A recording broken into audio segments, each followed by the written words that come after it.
Hello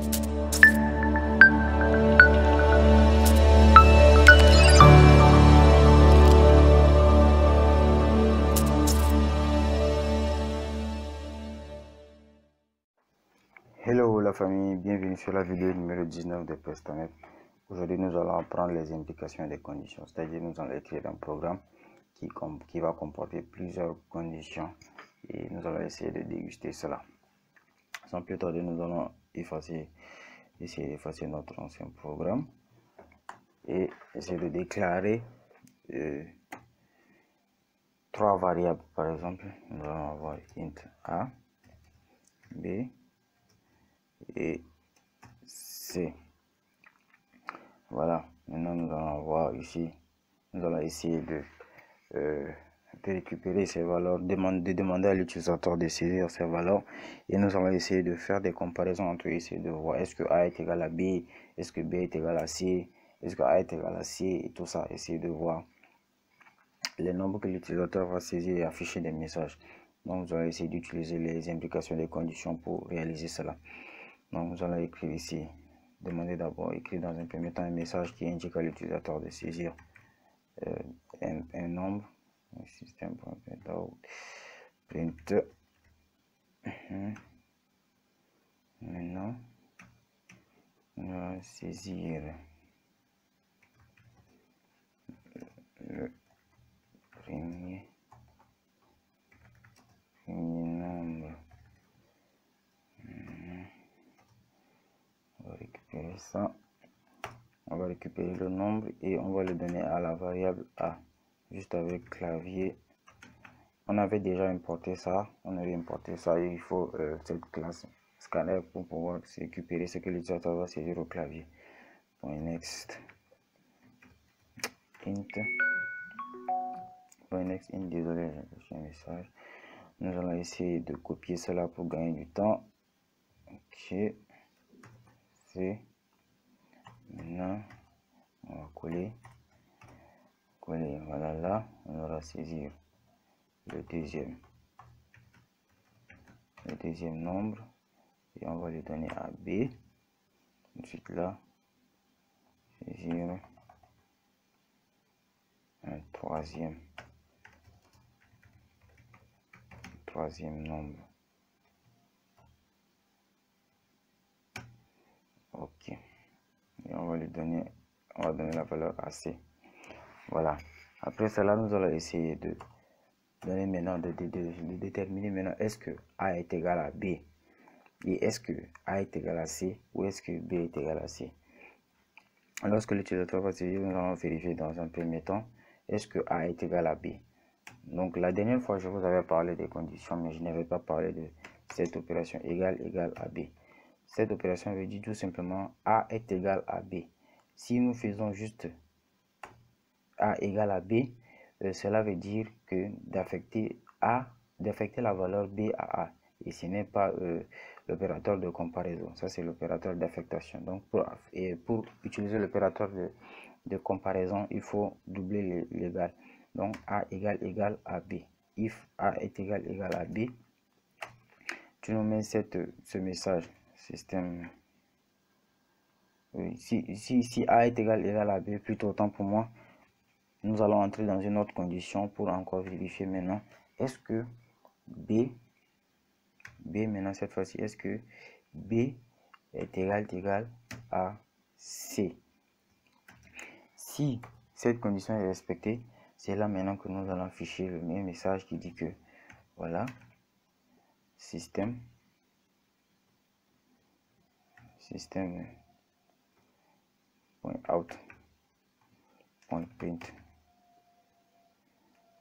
ln que les trois valeurs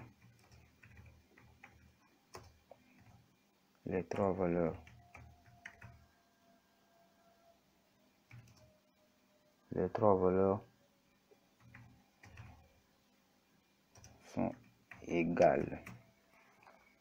Voilà, maintenant nous avons juste donné le si. C'est lorsque cette condition sera respectée que on aura ce message. Mais si cette condition n'est pas respectée, on n'aura rien comme résultat. Donc si par exemple je rentre, par exemple, il y a une erreur, ouais, j'ai oublié la virgule ici, voilà, j'enregistre et je le lance, voilà. Là, si je fais entrer 5, A une valeur 5, B, je rentre également 5, C, je rentre également 5, et nous affiche les trois valeurs sont égales. Mais maintenant, au cas où j'entre des valeurs qui ne sont pas égales, par exemple 1, 2 et 3, là on n'aura pas de message. On n'aura pas de message parce que ça ne fait pas partie de nos conditions. Donc il ne va rien afficher. Mais maintenant, pour afficher quelque chose, on doit ajouter des else. Maintenant, lorsque à la fin de ce if, c'est-à-dire à la fin de cette accolade, on peut mettre notre else. Lorsque B n'est pas égal, à C, on va tout simplement dire la valeur est différente de B. Donc là, on va revenir là et on va afficher ce message. C'est-à-dire, dans un premier temps, avant d'entrer dans cette boucle, il faut d'abord que cette condition soit respectée. Avant que ce if ne s'exécute, il faut que cette condition soit respectée. Il faut que A soit égal à B pour venir ici. Et lorsque A est égal à B et que cette condition n'est pas respectée, c'est tout simplement dire que c'est B qui n'est pas égal. La valeur qui est entrée est différente de C. En fait, B est différent de C. A et B peuvent être égales, mais B et C sont différents. Lorsque B et C sont différents, c'est cette ligne qui va afficher. Donc, on va mettre ici la deuxième valeur est différente de la troisième valeur. Ok. Donc maintenant, lorsqu'on va mettre par exemple A est égal à 1, deuxième valeur on met également 1 et la troisième on met 2, et on dit la deuxième valeur est différente de la valeur de la troisième valeur. C'est tout simplement ici, il a comparé la première valeur et la deuxième valeur, ils sont égales. Il est rentré dans cette boucle maintenant, cette boucle qui est ici, il est rentré dans le deuxième if. Il a vérifié est-ce que la deuxième valeur et la troisième valeur sont égales. Il a vu que non, ils ne sont pas égales, donc il a renvoyé ce message. Mais maintenant, si on entre une valeur ici qui est différente là, il n'y aura pas comment dirais-je, il n'y aura pas de message en fait, il n'y aura pas de message. Et pour qu'il y ait ce message, il faut compléter le if qui est ici, le if A est différent de B. Il faut afficher ce message. Donc, c'est tout simplement venir ici et mettre un else. Là, et dire, on affiche également le message, la première valeur est différente de la deuxième valeur.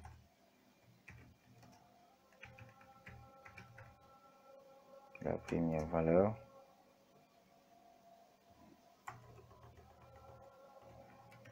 est différente de la deuxième valeur. Voilà. Donc, lorsqu'on va exécuter, nous allons voir que si on rentre par exemple ici 1, 2 et là 2, il va tout simplement nous dire la première valeur est différente de la deuxième valeur. Donc, lors du premier test, il va vérifier est-ce que A et B sont égales. Directement là, il nous dit que non, A et B ne sont pas du tout égales. Alors, c'est tout pour cette vidéo. N'hésitez pas à liker et à commenter si cette vidéo vous a plu.